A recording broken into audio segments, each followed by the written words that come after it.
Uma doença que afeta praticamente 90% da população mundial. É a doença periodontal. E para isso a gente conversa agora com a cirurgia dentista Mariana Fonseca. Muito boa tarde, muito bem-vinda ao nosso programa. Mariana, o que é a doença periodontal, para as pessoas entenderem em casa? Então, a doença periodontal começa com uma gengivite, que é o sangramento na gengiva. Não é normal a gengiva sangrar, nem quando escova, nem quando passa o fio, muito menos espontaneamente. Então, a doença periodontal tem esse início, né?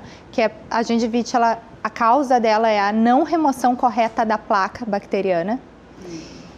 A progressão da gengivite é a periodontite, que em alguns pacientes que têm predisposição a isso, começam com perda óssea, perda do ligamento, pode ter até mobilidade e perda do dente. Então, aí se define a doença periodontal. Gengivite inicial, periodontite, uma doença mais avançada. Então, quando a gengiva ela começa a sangrar, já é preciso procurar um especialista. Tem algum problema? Sim, não é normal o sangramento. Se a pessoa identifica um sangramento ao cuspir, na escovação, tem que procurar um profissional, de preferência um periodontista, um especialista nessa área, né, de gengiva. E como é que é feito esse tratamento? Quem descobre a doença? Então, assim, o tratamento tem que ser bem avaliado.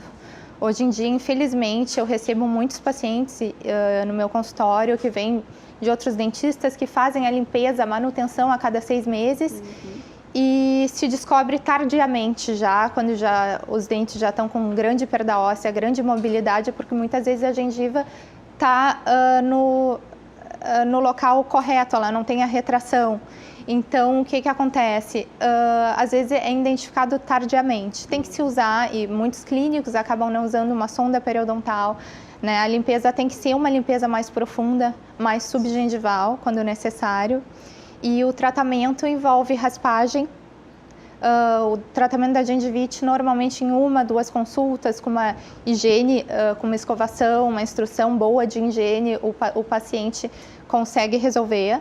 A periodontite já precisa mais consultas, anestesia, um tratamento mais profundo. E existe um perfil de quem tem periodontite? São mais mulheres, mais homens? Essa doença começa mais cedo em crianças, em adultos? Não, em criança pode acontecer, mas não é comum, né? A gengivite, claro, está em 90% da população, como foi dito, mas a periodontite já o paciente tem que ter a predisposição genética e a bactéria específica para desenvolver. E é importante, sim, consultas regularmente com o dentista, manutenção, porque depois que trata a doença, tem que fazer uma manutenção, porque a doença pode voltar. Então, está relacionada com a placa, a má escovação, a escovação incorreta.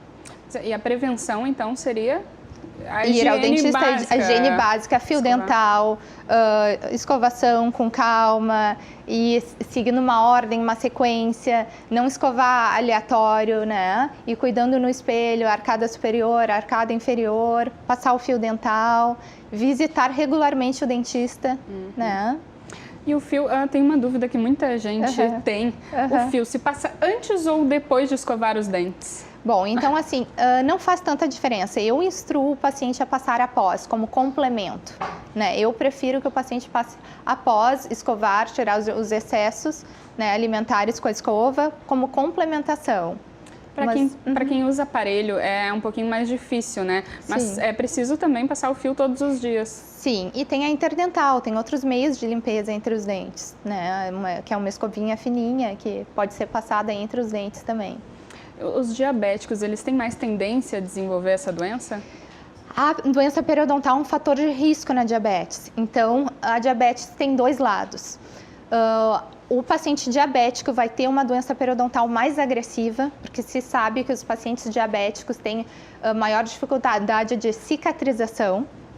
E, por outro lado, a doença periodontal, o paciente que tem doença periodontal e tem diabetes, o paciente diabético vai ter mais dificuldade de controlar a diabetes, porque ela age, né, em fatores inflamatórios e ela dificulta o controle da insulina. Então, o paciente diabético tem que procurar um periodontista, tem que se cuidar, ter com um certeza. cuidado maior, com certeza. Tá certo. Muito obrigada, então, pela presença Prazer aqui, meu. doutora Mariana Fonseca, esclarecendo aí todas as dúvidas da saúde periodontal. Agora a gente vai a um rápido intervalo, então não saia daí que a gente já volta.